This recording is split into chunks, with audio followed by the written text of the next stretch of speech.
Future option trade करताय, एक आनंदाची बातमी देतो, कारण आता मार्केट क्लोज होण्याच्या आधी पोझिशन आपल्याला जी काय मॅनेज करायला लागायची त्याला अजून 10 मिनिटाचा ऍडिशनल वेळ मिळणार आहे. आता कसं काय थोडं डिटेल सांगतो.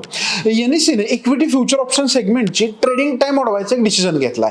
आता फ्युचर ऑप्शन ट्रेडिंग 3:30 ऐवजी 3:40 चालणार आहे आणि हे कधी होईल बरं, तर अगदी 1 ऑगस्ट पासून ते लागू केलं जाईल. आता ट्रेडरसाठी याचा अर्थ काय होतो ते पण थोडं समजून घेऊया.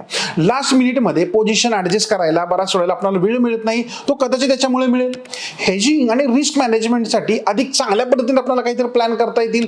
क्लोजिंग व्हॉलेटिलिटी दरम्यान बराच वेळेला घाई डिसिजन घ्यावे लागतात, ते आता नाहीत घ्यावे लागणार. आणि एक्सपायरी डेला पोझिशन एक्झिट किंवा रोल आउट करायसाठी पण आता इथे आपल्याला बेनिफिट घेता येईल. आता महत्वाची गोष्ट म्हणजे हा निर्णय का घेतला, तर मार्केटमध्ये लिक्विडिटी वाढवण्यासाठी, ट्रेडर्स आणि इन्व्हेस्टर्सला अधिक फ्लेक्झिबिलिटी देण्यासाठी आणि ट्रेडिंग ऍक्टिव्हिटी वाढवण्यासाठी घेतलाय असं त्यांचं म्हणणं आहे. आणि ट्रेडर पॉइंट ऑफ व्ह्यूने जर विचार केला तर एक्स्ट्रा 10 मिनिटाचं काय आहे, तर एक बेटर ट्रेड मॅनेजमेंट. आता जे ऑलरेडी नीट मॅनेज करतात त्यांच्यासाठी फायदे सर आहे. आपण जर हे करत नसेल तर अवघड होऊ शकतं.